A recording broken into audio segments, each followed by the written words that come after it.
ചെമ്പനിപ്പൂ സീരിയലിന്റെ വരാനിരിക്കുന്ന episode review വിശേഷങ്ങളിലേക്ക് എല്ലാവർക്കും സ്വാഗതം. കഴിഞ്ഞ എപ്പിസോഡിന്റെ വിശേഷങ്ങൾ കേൾക്കാത്തവർ ആരെങ്കിലും ഉണ്ടെന്നുണ്ടെങ്കിൽ ലിങ്ക് ഞാൻ ഐക്കാട്ടിലും അതുപോലെ പിൻ കമന്റായിട്ടും കൊടുത്തേക്കാവേ. ബാക്കി വിശേഷങ്ങൾ നോക്കാം. ശ്രുതിയും റൂമിന്റെ പുറത്താണല്ലോ കിടന്നിട്ടുണ്ടായിരുന്നു ഹാളില്. ശ്രുതിക്കാണെന്നുണ്ടെങ്കിൽ ഉറക്കവും വരുന്നില്ല. രാവിലെ സമയം 6:30 ആയിട്ടോ. അപ്പോഴേക്കും ശ്രുതി ആകെ വേർത്ത് കുളിച്ചിരിക്കുകയാണ്. പക്ഷെ ശ്രുതി നന്നായിട്ട് ഉറങ്ങുന്നുണ്ട്. അപ്പോഴാണ് ചന്ദ്രമതി എഴുന്നേറ്റ് ഡോറ് തുറക്കാൻ വേണ്ടി ചെല്ലുന്നത്. അപ്പോഴേക്കും അമ്മ എന്ന് വിളിച്ചെങ്ങാണ്ട് ചെല്ലുന്നുണ്ട് കേട്ടോ. അല്ലടാ, ഇനിയും ശ്രുതി എഴുന്നേറ്റില്ല എന്നുള്ള കാര്യം ചോദിക്കുമ്പോ അത് വീട് അമ്മേ, ഇന്നലെ നൈറ്റ് ഞാൻ ഉറങ്ങിയിട്ടേ ഇല്ല, അതെന്ത് പറ്റിയടാ എന്നുള്ള കാര്യം ചോദിക്കുമ്പോ അമ്മ കുറച്ച് ഇങ്ങോട്ടേക്ക് വാ എന്നിട്ട് മാറ്റി നിർത്തിയിട്ട് പറയുന്നുണ്ട്, അമ്മേ ഇന്നലെ രാത്രി മൊത്തം മൈക്രോവേവിൽ ഇരുന്നത് പോലെ ഭയങ്കര ചൂടായിരുന്നു. അത് ശരിയല്ലടാ, ഇവിടെ AC ഇല്ലാത്തത് കൊണ്ടല്ലേ, ഫാന്റെ കാറ്റടിക്കുമ്പോ ചൂടൊക്കെ വരും. ഇന്നലെ രാത്രി മൊത്തം അമ്മ ഞാൻ വേർത്ത് കുളിച്ചു. ഇത് നോക്കിയാ എന്റെ ചുമന്നിരിക്കുന്നു എന്നുള്ള കാര്യം പറയുമ്പോ എന്ത് ചെയ്യാനാടാ, വെയിലിന്റെ കാലാവുമ്പോ ഇങ്ങനെ തന്നെയല്ലേ. അമ്മേ, ഞാൻ പുതിയതായിട്ട് ബിസിനസ് സ്റ്റാർട്ട് ചെയ്യാൻ വേണ്ടി പോവാണ്. ദിവസം ഷോറൂമിൽ പോകുന്ന സമയത്ത് ഞാൻ ഫ്രഷ് ആയിട്ട് ഇരിക്കണ്ടേ. ഇങ്ങനെ ടയേർഡായിട്ട് പോയി ഇരുന്ന് കഴിഞ്ഞാൽ വരുന്ന കസ്റ്റമേഴ്സ് എന്താ എന്നെ കുറിച്ച് വിചാരിക്കുക. അത് മാത്രമല്ല, ബിസിനസ് എന്ന് പറയുന്നത് ഒരു ക്രിയേറ്റീവ് ആയിട്ടുള്ള ഒരു സംഭവമാണ്. സച്ചിയെ പോലെ കാർ ഓടിക്കാൻ വേണ്ടിയിട്ട് ക്രിയേറ്റീവായിട്ടൊന്നും ചിന്തിക്കണ്ട. എന്നാൽ എന്റെ ജോലി അങ്ങനെയല്ല. നന്നായിട്ട് ഉറങ്ങിയാൽ മാത്രമേ എനിക്ക് ഫ്രഷ് ആയിട്ട് തിങ്ക് ചെയ്യാൻ വേണ്ടി പറ്റുള്ളൂ. ഇതൊക്കെ എനിക്കും അറിയുന്ന കാര്യമാണ്. പക്ഷെ എന്ത് ചെയ്യാനാണ്, നിങ്ങളുടെ റൂമിലല്ലേ സച്ചിൻ രേവതിയും കിടക്കുന്നത്. അമ്മേ, എങ്ങനെങ്കിലും ആ റൂം എനിക്ക് മേടിച്ചതാ എന്ന് പറയണേ ശ്രുതി. ഇവിടെ കിടക്കുന്നത് എന്തോ പ്ലാറ്റ്ഫോമിൽ കിടക്കുന്നത് പോലെയാണ് തോന്നുന്നത്. എന്താണ് നീ പറഞ്ഞെന്നുള്ള കാര്യം ചോദിച്ചിങ്ങനെ ചന്ദ്രമതി ഒരു നോട്ടം നോക്കുന്നുണ്ട് കേട്ടോ. എടാ, കുറച്ചു ദിവസം മുമ്പൊക്കെ ഞാനും നിന്റെ അച്ഛനും ഇവിടെയല്ലേ കിടന്നിട്ടുണ്ടായിരുന്നത്. അപ്പോ നിനക്കിതൊന്നും തോന്നിയില്ലായിരുന്നോ? അമ്മ, അങ്ങനെയല്ല പറയുന്നത്. രാത്രി നിങ്ങൾ ഉറങ്ങിയില്ലേ, നിങ്ങൾക്ക് പകല് കിടന്നുറങ്ങാം. പക്ഷെ എനിക്ക് അങ്ങനെ ചെയ്യാൻ വേണ്ടി പറ്റില്ലല്ലോ. എനിക്ക് ബിസിനസ് നോക്കണ്ടേ. പ്ലീസ് അമ്മ, ഞങ്ങൾക്ക് ആ റൂം മേടിച്ചതാ എന്ന് പറഞ്ഞിട്ട് കെഞ്ചുവാണ്. എടാ, എനിക്ക് നിങ്ങളെന്താ ഹാളിൽ കിടത്തണമെന്ന് ആഗ്രഹമാണോ? നിങ്ങളുടെ അച്ഛമ്മ അവരുടെ ഇഷ്ടത്തിന് ഓരോന്ന് പറഞ്ഞിട്ട് പോയി. നിന്റെ അച്ഛനും അതുപോലെ തന്നെ റൂം ഇങ്ങനെ മാറി മാറി എടുക്കണം എന്നുള്ള കാര്യത്തെക്കുറിച്ചും പറഞ്ഞു. എന്ന് കരുതിയിട്ട് അമ്മ എത്ര നാളാണ് ഇങ്ങനെ ഹാളിൽ കിടക്കുന്നത്. എനിക്കും കഷ്ടം തന്നെയാണ് തോന്നുന്നത്. ശ്രുതിയും കോടീശ്വരി വീട്ടിലെ പെണ്ണാണ്. അവര് പെട്ടെന്ന് തന്നെ വീട്ടിൽ വന്ന് കണ്ടു കഴിഞ്ഞാൽ അവരെന്താ വിചാരിക്കുക. അതിനെക്കുറിച്ചൊക്കെ ചിന്തിക്കുമ്പോ എനിക്കും ഭയങ്കര ടെൻഷനുണ്ട്. അങ്ങനെയാണെങ്കിൽ അമ്മേ, റൂം എങ്ങനെങ്കിലും മേടിച്ചതായെന്ന് പറയാണ്. എടാ, ഒരു കാര്യം ചെയ്യ്, എന്തായാലും ഈ ഒരാഴ്ച സഹിക്ക്. അതിനുള്ളിൽ ഞാൻ എന്തെങ്കിലും ഒരു തീരുമാനം ഉണ്ടാക്കാം ഇതിന്. ഒരാഴ്ച എങ്ങനെ ഈ ചൂടത്ത് കിടക്കുന്നത്. എടാ, വേറെ വഴിയില്ല. ഉടനെ തന്നെ എനിക്കൊന്നും ചെയ്യാൻ വേണ്ടി പറ്റില്ല. ശരി അമ്മേ, ഒരാഴ്ച, അതിൽ കൂടുതൽ എനിക്ക് ഇവിടെ കിടക്കാൻ വേണ്ടി പറ്റില്ല. ഇപ്പോഴല്ലേടാ നീ ബിസിനസ് ആരംഭിക്കാൻ വേണ്ടി തുടങ്ങുന്നത്. ആദ്യം നീ അതിന്റെ കാര്യങ്ങൾ നോക്ക്. പോടാ എന്ന് പറഞ്ഞിട്ട് ആട്ടി ഓടിക്കാണ് കേട്ടോ ചന്ദ്ര. ഇവിടെ ഇരുന്നിട്ട് ബ്രേക്ക്ഫാസ്റ്റ് കഴിക്കുന്നതാണ് കേട്ടോ കാണിക്കുന്നത്. എല്ലാവരും ഭക്ഷണം കഴിക്കുന്നതിനിടയ്ക്ക് നമ്മുടെ ശ്രുതിയാണെന്നുണ്ടെങ്കിൽ ഇരുന്ന് ഉറങ്ങുവാണ് കേട്ടോ. അത് സച്ചിയാണ് ആദ്യം കാണുന്നത്. അച്ഛ എന്ന് പറഞ്ഞിട്ട് അലറി വിളിക്കാണ്. നീ എന്തിനാണ് കിടന്ന് പോകുന്നതെന്ന് രവി ചോദിക്കുന്ന സമയത്ത്, അച്ഛ ഇത് നോക്കിയേ, ഇവൻ ഭക്ഷണം കഴിക്കുന്നതിന് മുമ്പായിട്ട് പ്രാർത്ഥനയൊക്കെ തുടങ്ങിയിട്ടുണ്ട് എന്നുള്ള കാര്യം പറയുമ്പോഴേക്കും ശ്രുതിയെ എല്ലാവരും നോക്കുന്നുണ്ട് കേട്ടോ. ഇവര് സംസാരിക്കുന്നൊന്നും ശ്രുതി അറിയുന്നില്ല കേട്ടോ. അപ്പോഴേക്കും ശ്രുതി തട്ടി വിളിക്കുന്നുണ്ട് കേട്ടോ. ശ്രുതി എന്ന് പറഞ്ഞിട്ട് ആ ഉറക്കത്തിൽ നിന്ന് പെട്ടെന്ന് അങ്ങോട്ട് ഞെട്ടിയിട്ട് വരൂ സർ, ഫ്രിഡ്ജ് വേണോ, AC വേണോ, അത് വേണോ, ഇത് വേണോ എന്നൊക്കെ ചോദിക്കുകയാണ് എന്ന് പറഞ്ഞ് വീണ്ടും ശ്രുതി വിളിക്കുന്നുണ്ട് കേട്ടോ. അപ്പോഴാണ് ബ്രേക്ക്ഫാസ്റ്റ് കഴിക്കുകയാണ് എല്ലാവരും കൂടെ ഇരുന്നിട്ട് എന്നുള്ള കാര്യം ശ്രുതി മനസ്സിലാക്കുന്നത്. ശ്രുതിയുടെ ആ നെപ്പും അതൊക്കെ കാണുമ്പോഴേക്കും ശ്രീകാന്ത് ചോദിക്കുന്നുണ്ട്, അല്ല ശ്രുതിയേട്ട എന്താ ട്രെയിനിങ് എടുത്തോണ്ടിരിക്കുകയാണ്, വീട്ടിന്റെ ഉള്ളിൽ തന്നെ സാധനങ്ങളൊക്കെ വിൽക്കാൻ തുടങ്ങിയോ? തുടർന്ന് ശ്രുതി ഇരിക്കാൻ വേണ്ടി പറയണം. അങ്ങനെ പിടിച്ചിരുത്തുന്നുണ്ട്. എന്താണ് നിനക്ക് പറ്റിയത് രവി ചോദിക്കുമ്പോഴേക്കും, ഇന്നലെ രാത്രി ശരിക്കും ഉറങ്ങാൻ വേണ്ടി പറ്റിയില്ല അച്ഛ, ടയേർഡായി. ഞങ്ങളുടെ റൂമില് കിടക്കരുതെന്ന് പറഞ്ഞില്ലേ എന്നുള്ള കാര്യം ചോദിക്കുമ്പോ, ആരാണ് അങ്ങനെ പറഞ്ഞത്? ആഴ്ചയിൽ മാറി മാറി കിടക്കാനല്ലേ പറഞ്ഞത്. ഹാളിൽ ശരിയായിട്ട് കാറ്റ് പോലും വരുന്നില്ല അച്ഛ, എങ്ങനെയാണ് ഉറങ്ങുന്നത് എന്നുള്ള കാര്യം ശ്രുതി ചോദിക്കുന്ന സമയത്ത് സച്ചിയും രേവതിയും ഇത്രയും നാള് അവിടെയല്ലേ കിടന്നിട്ടുണ്ടായിരുന്നത്. അപ്പോഴേക്കും ഇത് പറഞ്ഞ് കേട്ടുകൊണ്ട് ചന്ദ്രമതി അങ്ങോട്ടേക്ക് വരുന്നുണ്ട്. എന്താ രവിയേട്ട, അവരെ മാതിരിയാണോ ഇവരെന്ന് ചോദിക്കാണേ. ശ്രുതി മുന്നത്തെ പോലെ ഒന്നുമല്ല, ബിസിനസ് ആരംഭിക്കാൻ വേണ്ടി പോവാണ്. അവന് നന്നായിട്ട് കിടന്നുറങ്ങിയാൽ മാത്രമല്ലേ കാലത്ത് ഫ്രഷ് ആയിട്ട് ഇരിക്കാൻ വേണ്ടി പറ്റുള്ളൂ, ബിസിനസ്സും നല്ല നോക്കാൻ വേണ്ടി പറ്റത്തുള്ളൂ. അപ്പോഴേക്ക് സച്ചി പറയുന്നുണ്ട്, അച്ഛ നന്നായിട്ട് ഉറക്കം വരണമെന്നുണ്ടെങ്കിൽ മേലാണെങ്കിൽ എന്തെങ്കിലും ചെയ്യണം. നമ്മുടെ പൗഡർ എടുത്തും പുറത്തല്ലേ കിടന്നുറങ്ങിയത്, നന്നായിട്ട് ഉറങ്ങിയല്ലോ. കാരണം രാവിലെ മുതൽ അത് ജോലി ചെയ്യുന്നുണ്ട്. ശരീരം അധ്വാനിച്ച് നന്നായിട്ട് ജോലി ചെയ്യുന്ന ആൾക്കാർക്ക് എവിടെ കിടന്നാലും ഉറക്കം വരും. വെറുതെ വെട്ടിയെ പോലെ നിന്ന് കഴിഞ്ഞാൽ ആർക്കാണ് ഉറക്കം വരിക? ആരുടെ വെറുതെ നടക്കുന്നത്? നാളെ മുതൽ ഞാൻ ഒരു കടയുടെ മുതലാളിയാണ്, അത് നീ മറക്കരുത്. കട തുറക്കാനുള്ള എല്ലാ ഏർപ്പാടും ചെയ്തോ എന്നുള്ള കാര്യത്തെക്കുറിച്ച് രവി ചോദിക്കുമ്പോ, ആ ചെയ്തു. പക്ഷെ അച്ഛാ, കട തുറക്കാനുള്ള ആള് ശരിയായിട്ട് കിട്ടിയിട്ടില്ല എന്നുള്ള കാര്യം പറയുമ്പോഴേക്കും ചന്ദ്രമതിന്റെ മുഖം വാടുന്നുണ്ട് കേട്ടോ. എന്താ കടയുടെ ഷട്ടർ ടൈറ്റ് ആണോ, തുറക്കാൻ വേണ്ടിയിട്ട് ഇത്ര ബുദ്ധിമുട്ട്? എടാ, ചീഫ് ഗസ്റ്റ് ആയിട്ട് വന്നിട്ട് റിബൺ കട്ട് ചെയ്യുന്ന ആളെ കുറിച്ചിട്ടാണ് ഞാൻ സംസാരിക്കുന്നത്. അപ്പോഴേക്കും ചന്ദ്രമതിന്റെ മുഖം വാടുന്നത് എല്ലാവരുടെ ശ്രദ്ധയിലും പെടുന്നുണ്ട് കേട്ടോ. സച്ചിയുടെയും രേവതിയുടെയും അതുപോലെ തന്നെ ശ്രീകാന്തിന്റെയും വർഷയുടെയും. ശ്രുതിയൊന്നും അത് ശ്രദ്ധിക്കുന്നില്ല. തുടർന്ന് വർഷ ചോദിക്കുന്നുണ്ട്, ആരെയാണ് ചീഫ് ഗസ്റ്റ് ആയിട്ട് വിളിക്കാൻ വേണ്ടി പോകുന്നത്? 2-3 ആർട്ടിസ്റ്റിനെ കുറിച്ച് ഞാൻ സംസാരിച്ചുകൊണ്ടിരിക്കുന്നുണ്ട്, അതാരാണെന്നുള്ള കാര്യം രവി ചോദിക്കുമ്പോഴേക്കും ശ്രുതി പറയുന്നുണ്ട് സിനിമയിൽ അഭിനയിക്കുന്ന 2-3 ആർട്ടിസ്റ്റിന്റെ അടുത്ത് ചോദിച്ചിട്ടുണ്ട്, നടിക്കുന്നവരെ വെച്ചിട്ട് എന്തിനാണ് കട ഓപ്പൺ ആക്കുന്നത്, അതെ ഇവനെന്താ പുതിയ പടമാണോ റിലീസ് ചെയ്യാൻ വേണ്ടി പോകുന്നത് എന്ന് സച്ചി ചോദിക്കുന്നുണ്ട്.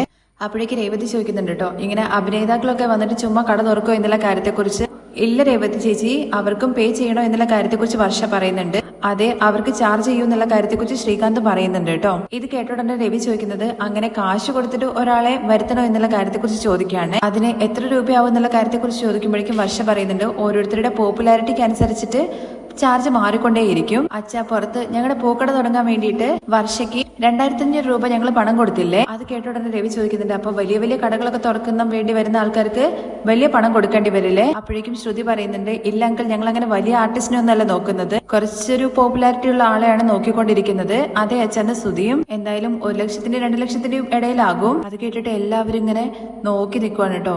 അപ്പോഴേക്കും രവി ചോദിക്കുന്നുണ്ട്, എടാ നിനക്ക് അത്രയ്ക്കും ബുദ്ധി ഇല്ലാണ്ടായി പോയോ? ശ്രുതിയുടെ അച്ഛൻ ജയിലിലാണെങ്കിലും നിന്റെ മുന്നേറ്റത്തിന് വേണ്ടിയിട്ടാണ് അവര് പണം അയച്ചു തന്നത്. അത് നീ എന്തിനാണ് വെറുതെ ദൂർത്തടിക്കുന്നത്? ചുമ്മാ വന്ന് റിബൺ കട്ട് ചെയ്യുന്നതിന് 2 ലക്ഷം രൂപ കൊടുക്കാൻ വേണ്ടി പോവാണോ? അപ്പോഴേക്കും ശ്രുതി പറയുന്നുണ്ട്, അങ്ങനെ അവര് വന്ന് ഓപ്പൺ ചെയ്യുകയാണെന്നുണ്ടെങ്കിൽ കടയ്ക്ക് നല്ലൊരു പോപ്പുലാരിറ്റി കിട്ടും അച്ഛാ, അതൊരു പ്രൊമോഷൻ അല്ലേ. ഇതിന്റെ അഭിപ്രായം പോലെ പറയുന്നുണ്ട്, അച്ഛാ ഇങ്ങനെ പ്രമുഖരായ ആൾക്കാരെ വെച്ചിട്ട് കട തുറന്നു കഴിഞ്ഞു കഴിഞ്ഞാൽ ആ ഒരു പോപ്പുലാരിറ്റി ഒരു ദിവസം മാത്രമേ ഉണ്ടാവുള്ളൂ. പക്ഷേ നല്ല പരിചയമുള്ള ഒരാളെ വെച്ചിട്ട് തുറന്നു കഴിഞ്ഞു കഴിഞ്ഞാൽ അത് എല്ലാവർക്കും ഒരു കടയുടെ മേലെ വിശ്വാസം വരില്ലേ. അതുപോലെ എന്തെങ്കിലും ചെയ്തൂടെ? അത് നല്ല അഭിപ്രായം എന്ന് പറഞ്ഞിട്ട് രവി തുടങ്ങുമ്പോഴേക്കും ശ്രുതി പറയുന്നുണ്ട്, രേവതി ഞങ്ങളുടെ കട വലിയതാണ്, ഇങ്ങനെയുള്ള ഷോപ്പ് വെച്ചിരിക്കുന്ന ആൾക്കാര് നമ്മളെ ഒരു കോമ്പറ്റീറ്റർ പോലെയാണ് കാണുക, ഞങ്ങൾക്ക് വേണ്ടിയിട്ട് ആരും ഒന്നും ചെയ്യില്ല എന്ന് കരുതിയിട്ട് ശ്രുതി ഒരു ഇത്രയും കാശ് കൊടുത്തൊരുത്തിന് വരുത്തേണ്ട കാര്യമുണ്ടോ എന്നുള്ള കാര്യം ചോദിക്കുകയാണ് രവി. ആ 2 ലക്ഷം രൂപ നിങ്ങൾക്ക് ബിസിനസ്സിൽ എന്തെങ്കിലും ഒരു കാര്യത്തിന് വേണ്ടിയിട്ട് ഉപയോഗിച്ചുകൂടെ? അഭിനയിക്കുന്ന ആൾക്കാർ വന്നിട്ട് കട തുറന്നു കഴിഞ്ഞു കഴിഞ്ഞാൽ വലിയ വ്യാപാരം ഒന്നും ആവാൻ വേണ്ടി പോകുന്നില്ല. നമ്മളടുത്ത് സത്യസന്ധയും അധ്വാനം ഉണ്ടെന്നുണ്ടെങ്കിൽ ജനങ്ങൾക്ക് നമ്മളെ മേലൊരു വിശ്വാസം വരും, എല്ലാവരും കട തേടിയിട്ട് താനെ വരും എന്നുള്ള കാര്യം പറയുമ്പോഴേക്കും ശ്രീകാന്ത് പറയുന്നുണ്ട്, അച്ഛൻ പറഞ്ഞത് കറക്റ്റ് ആണ്. ചില ഷോപ്പുകളൊന്നും വെറുതായിട്ട് പ്രൊമോഷൻ ഒന്നും ചെയ്യില്ല, പക്ഷേ ആ കടയിൽ ക്വാളിറ്റി ഉണ്ടെന്നുള്ള കാര്യം ഉറപ്പാക്കിയിട്ട് എല്ലാവരും ആ കട തന്നെ തേടി വരും. അപ്പോഴേക്കും സച്ചിയും പറയുന്നുണ്ട്, ഈ കടയിൽ ആൾക്കാരെ കൂട്ടിക്കൊണ്ട് വരുന്നതും പ്രൊമോഷൻ കാര്യങ്ങൾ ഇതൊക്കെ വെറും ആഡംബരം മാത്രമാണ്. നല്ല സാധനങ്ങൾ വിറ്റ് കഴിഞ്ഞു കഴിഞ്ഞാൽ എല്ലാ ആൾക്കാരും തേടി വരും താനെ, അതൊക്കെ ഇവൻ എങ്ങനെ മനസ്സിലാവാനാണ്. അപ്പോഴേക്ക് ശ്രുതി പറയുന്നുണ്ട്, അച്ഛ ബിസിനസ്സിൽ ഇതൊക്കെ ഒരു സ്റ്റാറ്റിക്സ് ആണ്. ഒരു സെലിബ്രിറ്റി വന്ന് കട തുറന്നു വെച്ചാൽ ഇങ്ങനെ ഒരു കട ഉണ്ട് എന്നുള്ള കാര്യം എല്ലാവർക്കും അറിയാൻ വേണ്ടി സാധിക്കും. ഇവിടെ നല്ല സാധനം വിട്ട് കഴിഞ്ഞാൽ അത് തന്നെ ധാരാളമാണ്. കടയിൽ വിട്ട ആ നല്ല പേര് എല്ലാവരുടെ അരികിലേക്ക് താനെ ചെന്ന് ചേരും. അപ്പൊ അച്ഛാ ഞാൻ ആരെ വെച്ച് ഷോപ്പ് ഓപ്പൺ ആക്കും എന്നുള്ള കാര്യത്തെ കുറിച്ച് ശ്രുതി ചോദിക്കുന്ന കേൾക്കുമ്പോഴേക്കും സച്ചി പറയുന്നുണ്ട്, അച്ഛ ഇവന്റെ വർത്താനം കേട്ട് കഴിഞ്ഞാൽ ഇവന് വീട്ടിലുള്ള ആരെയും വിശ്വാസം ഇല്ലാത്തത് പോലെ ഉണ്ടല്ലോ, ഈ വീട്ടിലുള്ളവരെ വെച്ചിട്ടോ എന്നുള്ള കാര്യം ശ്രുതി ചോദിക്കുമ്പോ അതെ ഇവിടെ അച്ഛമ്മയുണ്ട്, പിന്നെ നമ്മുടെ അമ്മയുണ്ട്. സച്ചി ആ വാക്ക് പറയുന്നത് കേൾക്കുമ്പോഴേക്കും നമ്മുടെ ചന്ദ്രമതി ഇങ്ങനെ നോക്കുവാണ് കേട്ടോ സച്ചിയെ. എന്തിന്, നിന്റെ ഭാര്യ കൂടെയില്ലേ, അവരാരെയും വെച്ചിട്ട് നിനക്ക് കട ഓപ്പൺ ആക്കണം എന്നുള്ള കാര്യം തോന്നിയില്ലേ? ഒന്നും വെച്ചിട്ടില്ല എന്നുണ്ടെങ്കിൽ നിനക്ക് അച്ഛനെ വെച്ചിട്ട് കട ഓപ്പൺ ആക്കണം എന്നുള്ള കാര്യം തോന്നിയില്ലടാ. ഇത് കേൾക്കുമ്പോ നമ്മുടെ രവി പറയുന്നുണ്ട്, എടാ അവനായിട്ട് തോന്നിയിട്ടില്ലെങ്കിൽ നമുക്ക് അത് പറയാൻ വേണ്ടി പാടില്ല. അച്ഛ ഇവൻ എങ്ങനെയാ അതൊക്കെ തോന്നുന്നത്? എടാ നന്നായിട്ട് ജീവിച്ചവര് നിന്റെ ജീവിതത്തെ തുടങ്ങി വെച്ചാലാണ് നീ നന്നായിട്ട് വരത്തുള്ളൂ. അച്ഛനും അമ്മയും കൂടി ചേർന്നിട്ട് കട തുറന്നു വെക്കുവാണെന്നുണ്ടെങ്കിൽ അവര് മനസ്സുകൊണ്ട് നീ നന്നാവണം എന്നുള്ള കാര്യം ആഗ്രഹിക്കും. അപ്പോഴേ നീ നന്നായിട്ട് മുന്നോട്ട് വരത്തുള്ളൂ. ഏതെങ്കിലും നടീനടന്മാരെ വെച്ചിട്ട് ഓപ്പൺ ആക്കി കഴിഞ്ഞ് കഴിഞ്ഞാൽ അവരുടെ മനസ്സിലുണ്ടാവുക അവർ വിചാരിച്ച പണം കിട്ടോ ഇല്ല എന്നുള്ള കാര്യത്തെക്കുറിച്ച് ചിന്തിച്ചിട്ട് അവർ ചുമ്മാ ഓപ്പൺ ആക്കിയിട്ട് അങ്ങോട്ട് പോകും. അപ്പോഴേക്ക് ശ്രീകാന്തും പറയുന്നുണ്ട്, സച്ചിയേട്ടൻ പറയുന്നത് കറക്റ്റ് ആണ്, എന്തിനാണ് ആവശ്യമില്ലാതെ കാശ് വേസ്റ്റ് ആക്കുന്നത്? അപ്പോഴേക്ക് വർഷയും പറയുന്നുണ്ട്, വീട്ടിലുള്ള ആരെങ്കിലും വെച്ചിട്ട് ഓപ്പൺ ആക്കുന്നതല്ലേ ശ്രുതി ചേച്ചി നല്ലത്. അപ്പോഴാണ് ശ്രുതി ചന്ദ്രമതിയുടെ മുഖം വാടിയിരിക്കുന്നത് ശ്രദ്ധിക്കുന്നത് കേട്ടോ. ഇവരുടെ ഈ സംസാരത്തിലൊന്നും ചന്ദ്രമതി ഇടപെടുന്നില്ലേ, ആകെ ഒരു വിഷമത്തിൽ ഇങ്ങനെ നിൽക്കുവാണ്. ചന്ദ്രമതിയുടെ ആ ഇരിപ്പ് കണ്ടിട്ട് എല്ലാവരും ഇങ്ങനെ നോക്കി നിൽക്കുന്നുണ്ട് കേട്ടോ. അതിലൊന്നും ചന്ദ്രമതി ഒരു അഭിപ്രായവും പറയുന്നില്ല. തുടർന്ന് ശ്രുതി പറയുന്നുണ്ട്, ഇവിടെ ആർക്കും ബിസിനസ് സ്ട്രാറ്റജി അറിയില്ല, ഒരു പോപ്പുലർ ആയിട്ടുള്ള ആള് വന്ന് കട ഓപ്പൺ ആക്കിയാലേ കടയ്ക്ക് ഒരു റീച്ച് കിട്ടുള്ളൂ, നമുക്കും ഒരു പോപ്പുലാരിറ്റി കിട്ടുള്ളൂ. അതിനെക്കുറിച്ച് തന്നെയാണ് കേട്ടോ നമ്മുടെ ശ്രുതി വീണ്ടും വീണ്ടും പറയുന്നത്. അങ്ങനെ ശ്രുതി പറയുന്നത് കേൾക്കുമ്പോൾ നിനക്കിപ്പോ പോപ്പുലർ ആകണം, അതല്ലേ നിന്റെ ആവശ്യം? ഒരു കാര്യം ചെയ്യും, നീ പൗഡർ എടുത്ത് ഡിവോഴ്സ് ചെയ്തിട്ട് ഒരു നടിയെ അങ്ങോട്ട് കല്യാണം കഴിച്ചോ, അപ്പൊ നീ ലൈഫിൽ മൊത്തമായിട്ട് പോപ്പുലർ ആയിക്കോളൂ എന്നുള്ള കാര്യം പറയുമ്പോഴേക്കും എടാ എന്ന് പറഞ്ഞിട്ട് ശ്രുതി അങ്ങോട്ട് ചെല്ലുന്നുണ്ട് കേട്ടോ. സച്ചിയുടെ സംസാരം കേൾക്കുമ്പോഴേക്കും എല്ലാവരും ഇങ്ങനെ ഒരുമാതിരി നോട്ടം നോക്കുമല്ലോ നമ്മുടെ ശ്രുതിയും. അപ്പോഴേക്കും രേവതി പറയുന്നുണ്ട്, ചുമ്മാ ഇരിക്കാൻ വേണ്ടിയിട്ട്, പിന്നെ അല്ലാതെ അവന് പോപ്പുലർ ആവണം പോലും. അച്ഛൻ ഞാൻ എന്തിനു വേണ്ടിയിട്ടാ പറയുന്നുള്ള കാര്യം എന്താ ആർക്കും മനസ്സിലാവാത്തത്? അമ്മ നിങ്ങളും മിണ്ടാതിരിക്കുകയാണോ? അമ്മ മിണ്ടാതിരിക്കുന്നതിന്റെ കാര്യം എന്താന്നുള്ള കാര്യം ശ്രുതിക്ക് ഇതുവരെ മനസ്സിലായിട്ടില്ല കേട്ടോ. പക്ഷെ സച്ചി ഇത് മനസ്സിലാക്കുന്നുണ്ട്. അപ്പൊ ശ്രുതി എന്തായാലും ചോദിച്ചല്ലേ എന്നുള്ള കാര്യം വിചാരിച്ചിട്ട് ചന്ദ്ര പറയുന്നുണ്ട്, ഇതിലിപ്പോ ഞാൻ എന്ത് പറയാനാണ്, നിങ്ങൾക്ക് എന്താണ് തോന്നുക വെച്ചാൽ അത് ചെയ്യേ. അത് ഒരു വിഷമത്തോട് കൂടിയിട്ടാണ് കേട്ടോ പറയുന്നത്. തുടർന്ന് രവി വീണ്ടും പറയുന്നുണ്ട്, സുധി ഇതൊന്നും വേണ്ടടാ, ഓൾറെഡി നിന്റെ മേല് നീ ഒരുപാട് കാശ് തൊലച്ചു കളഞ്ഞു എന്നുള്ള ഒരു ചീത്തപ്പേരുണ്ട്. വീണ്ടും വെറുതെ കാശ് ചെലവാക്കാതെ ഈ വീട്ടില് നീ എന്ത് തെറ്റ് ചെയ്തു കഴിഞ്ഞാലും നീ നന്നായിട്ട് വരും എന്നുള്ള ഒരു വിശ്വാസം വെച്ചിട്ട് നിന്റെ കൂടെ എല്ലാത്തിനും കൂട്ടു നിന്നത് നിന്റെ അമ്മയാണ്.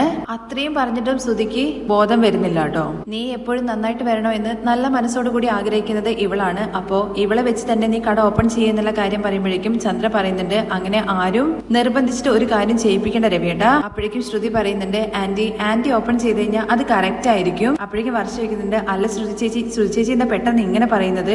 അതെ, ഇത് പെട്ടെന്ന് ഒരു അത്ഭുതമായി പോയല്ലോ എന്ന് സച്ചിയും. ഞാൻ സ്റ്റാർട്ടിങ്ങില് ആന്റിയെ വെച്ച് ഓപ്പൺ ചെയ്യാന്നുള്ള കാര്യമാണ് പറഞ്ഞത്.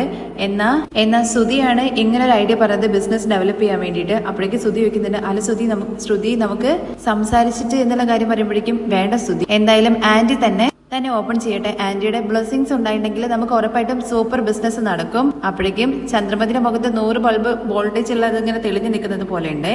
അപ്പോഴും ശ്രുതിക്ക് അത്ര അങ്ങ് ഇഷ്ടപ്പെടുന്നില്ല കേട്ടോ. ഇപ്പൊ കണ്ടില്ലേ നിന്റെ അമ്മയുടെ മുഖം, കാണുമ്പോ തന്നെ നല്ല പ്രകാശമുള്ളത് പോലെയുണ്ട്. നീ അവളെ വെച്ച് തന്നെ കട ഓപ്പൺ ചെയ്യേ. അപ്പോഴും ശ്രുതിയുടെ മുഖത്ത് അത്ര തെളിച്ചൊന്നുമില്ല കേട്ടോ. അത് ചന്ദ്രമതി ശ്രദ്ധിക്കുന്നുണ്ട്. അത് അല്ല അച്ഛ എന്ന് പറഞ്ഞിട്ട് ശ്രുതി തുടങ്ങുമ്പോഴേക്കും, എടാ അച്ഛൻ പറഞ്ഞ നീ കേട്ടില്ലേ, അമ്മ തന്നെ കട ഓപ്പൺ ചെയ്യട്ടെ, നാളെ അച്ഛമ്മയും വരാന്നുള്ള കാര്യം പറഞ്ഞിട്ടുണ്ട്. അച്ഛമ്മയുടെ നേതൃത്വത്തില് അമ്മ റിബൺ കട്ട് ചെയ്തിട്ട് കട ഓപ്പൺ ആക്കും. എന്താ അച്ഛന്നുള്ള കാര്യം ചോദിക്കുമ്പോൾ അത് കറക്റ്റ് ആണ് ശ്രുതി, അങ്ങനെ തന്നെ ചെയ്യാന്നുള്ള കാര്യം പറയുമ്പോഴേക്കും പിന്നെ ശ്രുതിക്ക് വേറെ ഒന്നും പറയാൻ പറ്റുന്നില്ലല്ലോ. ചന്ദ്രമതി ഭയങ്കര സന്തോഷത്തിലാണെങ്കിലും ശ്രുതിക്ക് അതിനോട് വലിയ താല്പര്യമില്ല കേട്ടോ. പക്ഷെ എങ്കിലും ശരി എന്ന് പറയുന്നുണ്ട്. എന്നിട്ട് ചന്ദ്രമതി നന്നായിട്ട് ഫുഡൊക്കെ കഴിക്കുന്നുണ്ട്. അത് നോക്കി ഇങ്ങനെ നമ്മുടെ സച്ചി ഇങ്ങനെ ഇരിക്കുകയാണ് കേട്ടോ. കാരണം അമ്മയുടെ സന്തോഷത്തിന് വേണ്ടിയിട്ട് അമ്മയുടെ മനസ്സെന്താന്ന് മനസ്സിലാക്കിയിട്ട് ആകെ സച്ചി മാത്രമേ അവിടെ സംസാരിച്ചിട്ടുള്ളൂ. പക്ഷെ എങ്കിലും സച്ചിയുടെ മഹത്വം എന്താന്നുള്ള കാര്യം ചന്ദ്രമതി ഇനിയും മനസ്സിലാക്കി.